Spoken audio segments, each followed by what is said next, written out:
प्रति minute ready start. गावाकडचे जीवन पूर्वीप्रमाणे राहिलेले नाही. गेल्या काही वर्षात ग्रामीण भागात शिक्षण, दळणवळण, तंत्रज्ञान, बाजारपेठ आणि रोजगाराच्या संधी यामध्ये मोठे बदल झाले आहेत. मोबाईल आणि इंटरनेटमुळे गावातील नागरिकांना शहराप्रमाणेच विविध माहिती काही क्षणात मिळू लागली आहे. शेतीच्या पद्धतीतही बदल होत असून हवामानाचा अंदाज, बाजारभाव, आधुनिक उपकरणे आणि नवीन पीक पद्धती यांचा वापर वाढत आहे. शिक्षणाच्या विस्तारामुळे ग्रामीण युवकांच्या आकांक्षा बदलल्या आहेत. अनेक तरुण शेतीसोबत उद्योग, सेवा, व्यापार आणि इतर व्यवसायांकडे वळत आहेत. महिलांचाही आर्थिक आणि सामाजिक सहभाग वाढताना दिसतो. स्वयंसहाय्यता गट, लघु उद्योग आणि कौशल्याधारित कामामुळे महिलांना उत्पन्नाचे नवीन मार्ग उपलब्ध झाले आहेत. या बदलामुळे ग्रामीण अर्थव्यवस्थेला चालना मिळत असली तरी काही नवीन समस्या देखील निर्माण होत आहेत.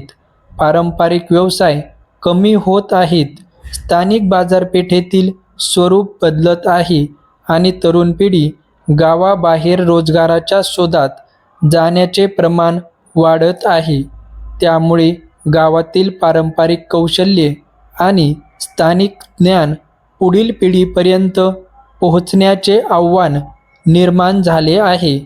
ग्रामीण विकासाचा अर्थ केवळ रस्ते, इमारती आणि पाणी पुरवठा वाढवणे असा मर्यादित ठेवता येणार नाही. गावातील मानवी संसाधने, स्थानिक अर्थव्यवस्था आणि नैसर्गिक साधनसंपत्ती यांचा एकत्रित विकास होणे आवश्यक आहे.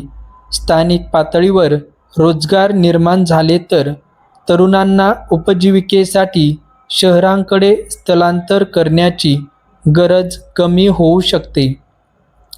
कृषी प्रक्रिया उद्योग, दुग्ध व्यवसाय, हस्तकला, पर्यटन आणि सेवा क्षेत्राला योग्य बाजारपेठ मिळाल्यास गावातील आर्थिक हालचाल वाढू शकते. डिजिटल सुविधा उपलब्ध झाल्यामुळे ग्रामीण भागातील नागरिकांना शिक्षण, बँकिंग, सरकारी सेवा आणि बाजारपेठेशी जोडले जाणे अधिक सोपे झाले आहे. मात्र डिजिटल साधनांचा वापर करताना माहितीची विश्वासार्हता आणि आर्थिक व्यवहारातील सुरक्षितता याबाबत जागरूकता वाढवणेही आवश्यक आहे. बदल स्वीकारताना गावाच्या सामाजिक आणि पर्यावरणीय वैशिष्ट्यांकडे दुर्लक्ष होता कामा नये. जलस्रोत, शेतीची जमीन, चराऊ क्षेत्रे आणि स्थानिक जैवविविधता यांचे संरक्षण करूनच विकासाचा मार्ग आखला पाहिजे. गावातील सार्वजनिक जागा, पारंपरिक उत्सव, स्थानिक कला आणि सामुदायिक संबंध हे ग्रामीण जीवनाचे महत्त्वाचे घटक आहेत. आधुनिकतेचा स्वीकार करताना या सामाजिक मूल्यांचे जतन झाले तर बदल अधिक संतुलित राहू शकतो. ग्रामीण भागाला शहराची प्रतिकृती बनविणे हा विकासाचा योग्य मार्ग नाही. स्टॉप.